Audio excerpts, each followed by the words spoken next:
Salam alaikum wa rahmatullahi wa barakatuh. Okay, I have a message.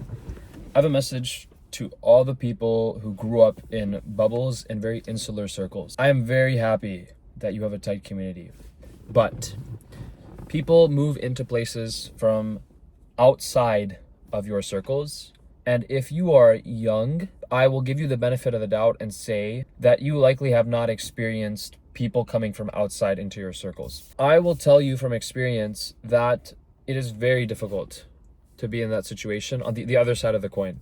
So the request I have to people who grew up in a town where there's a lot of Muslims and your family has a very tight community, a tight network, they've been established in that city for a while. If you meet people, meet them in the best way possible. I don't blame anyone who's kind of in this situation because I know I'm like that too.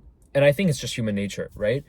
But one of the things that as Muslims we should find an importance in doing is being able to greet everybody minimum. One of the signs of the end of times that Rasulullah mentions, like I'm paraphrasing by the way, a Muslim will look at another Muslim as if he like doesn't know him, like they're strangers. They like, meaning they won't say salam alaikum. And we are living that right now. That's not to say, oh, okay, well, the sign is here, so I'm not gonna change it, right?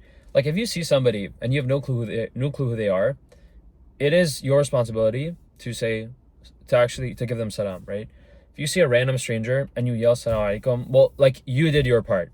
On Qiyamah, when Allah asks you, you can say, hey, I did my part. Like I said salam alaikum, he didn't respond to me. The point is that you should try no matter what, not for the expectation that they will respond to you, but because it is your responsibility to say it. Now, going back to the point about how people grow up in kind of insular environments. One thing I recommend for you to do is go somewhere without your friends. Go to an event without your friends and just feel what it's like to be there without knowing anybody. And if you are somebody who's like more quiet and you're not really like a super outgoing person, I highly recommend this to you even more. Because then when you go out of your comfort zone like that and you feel like the awkwardness and the like feeling of isolation and kind of drowning when you are the only person who doesn't know somebody in a room.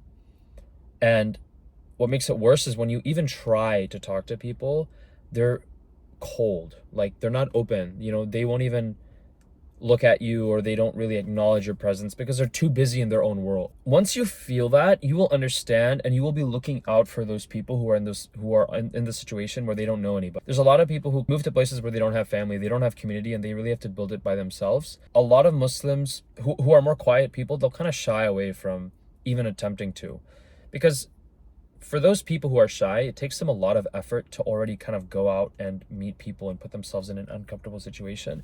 And then when they do, the fact that me included, will sometimes not acknowledge them because we are in our comfort zone is a very dangerous thing, and we all need to work on it. One of the places this kind of scenario is most prominent is with reverts. They like live this experience. I knew this older revert and he wrote a book about this, and he explained to me how drowning it feels when you come to Islam and everyone comes and shakes your hand and hugs you and says, oh, you are my brother, you are this, whatever, they say all this like nice stuff, and then the next day they'll see him in the masjid, they won't even say anything because they're too busy in their own world. I get we're too busy in our own worlds, but that doesn't mean it's okay for us to just stay that way. And yeah, I'm busy in my own stuff. If you have a problem, I don't care. That's not how we are as Muslims. We should be concerned about other people. We are not individualistic people. We are the opposite of that. The current state of the game, of the world, is that people are very individualistic just based on the environments we grew up in and the technology and whatever. I'm not going to go into that, but we really have to try, because we can be really clueless sometimes. Now, I'm not saying like you, I'm saying we, like me as well. I have done this, what I'm describing, I have done this so many times where I have neglected somebody because I feel comfortable. So this message is to me and you and all of us, because as we all know, change is not the other person's responsibility. Like it is not your responsibility to fix this for all of us. It's my responsibility first. It is also your responsibility first, right? So I know it's saying like, it's not me, then you. We all have to do it and we all have to say it's on us, because once we all do it, we will not have this problem. I know it's hard, but the least we can do is acknowledge it's an issue and kind of open our eyes a little bit. All it takes is a smile and a salam. So keep doing that. Keep smiling, keep salamming, and inshallah, we will all get better as a community, as a whole, as a body. Assalamu alaikum.